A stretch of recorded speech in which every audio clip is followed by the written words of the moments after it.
Hi guys, I've got Lila Yamamoto and today I'm gonna show you how I repair her hair. So I've untied her hair and it's not that she's spoiled in any way, but a lot of people complain that when you open her hairline she is so bald. And this is definitely something that when you flip her to the side and you see this, it's a horrible reminder. So I'm gonna show you how to fill up her hair without having to buy more doll hair and incur extra cost. So this is her in very straight hair, and usually I straighten a doll's hair before I get to work on them. As you can see, her part line runs from the top of her head all the way down to the back of her head, and that's where we're going to be removing some hair, because you don't need hair at the back of her head unless you are going to leave her in her permanent bun hairstyle. This is Lila without her body, and now I can get to work. She has got enough hair for a normal center part all the way until around here. I think that's enough hair to keep. You don't need so much hair because after all, I'm gonna root in one row of hair here to just cover up everything. So from here onwards, I can take out her part 9 all the way to the back. And then I tie away everything else with a rubber band, and this is what I've got from her back part line. Next, I take a tiny pair of scissors and I start to cut away this extra hair. And once you are done with that, you will have a little tiny mohawk here.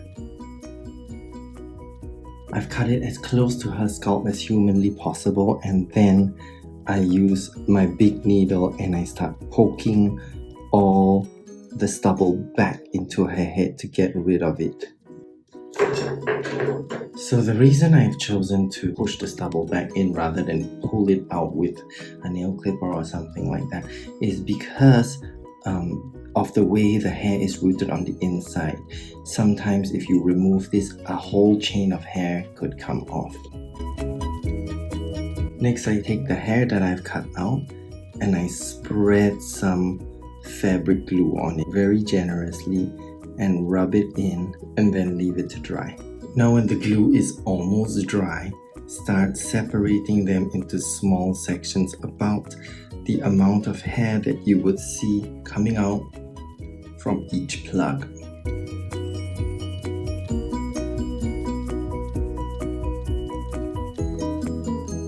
Separate and roll that slightly so that you have a hard glue tip and soft hair. So after all that separation, you can see that there is a lot of hair actually. This is the silverish strands that don't seem so silverish, more like brown, and these are the purple strands. I would like to fill up the gaps in Lila's hair right now, and what I'm gonna do is I take a big needle, I poke a hole, I wiggle it around slightly to just widen it. Then I take my trusty tagging gun and a strand of hair and I push that glue section into the tagging gun backwards. Then I remove the needle and I load that hair into the hole that I have widened. And there it is in. I continue to do this with more hair until I'm happy that there is enough hair that can fill up all the empty patches.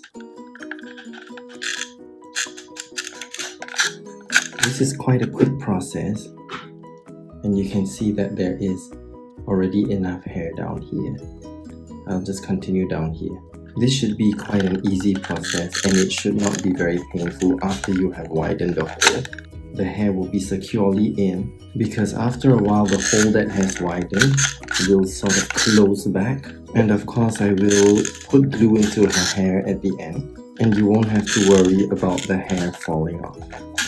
There, you can see this part is so much fuller with hair now, and I've got to do that all around here.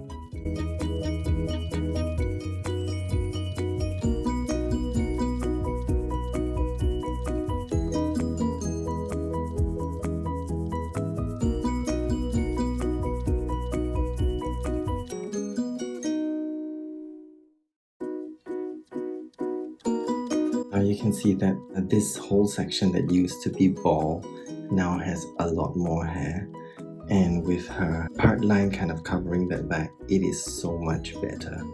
So you can fill it in as thick as you want, but make sure you've got enough hair for the other side.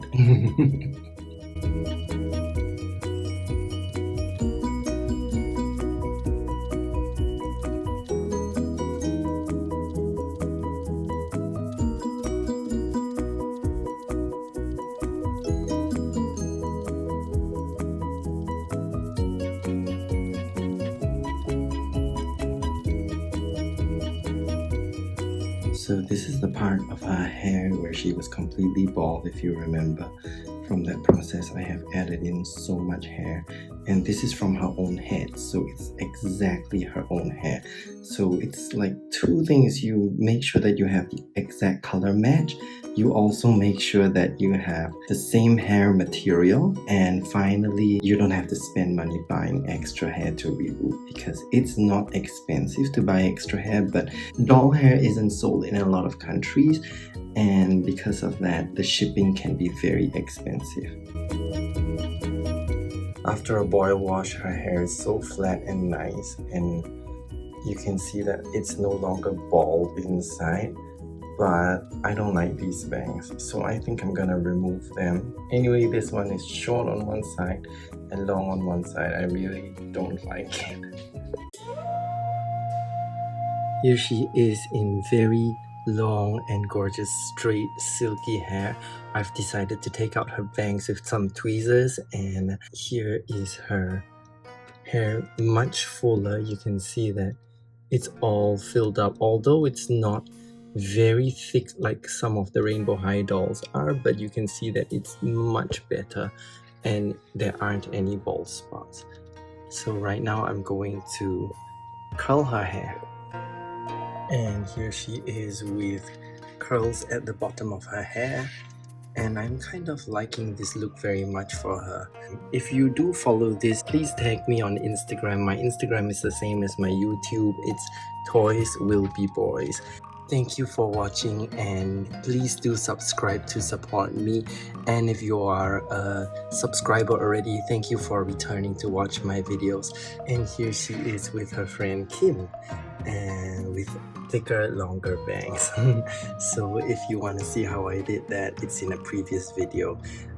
Please check out my other videos, and please give a like and share with me in the comment section if you like Lila in this new hairstyle. So I hope you've enjoyed this video, and I will see you again soon in my next one. Thank you. Bye bye.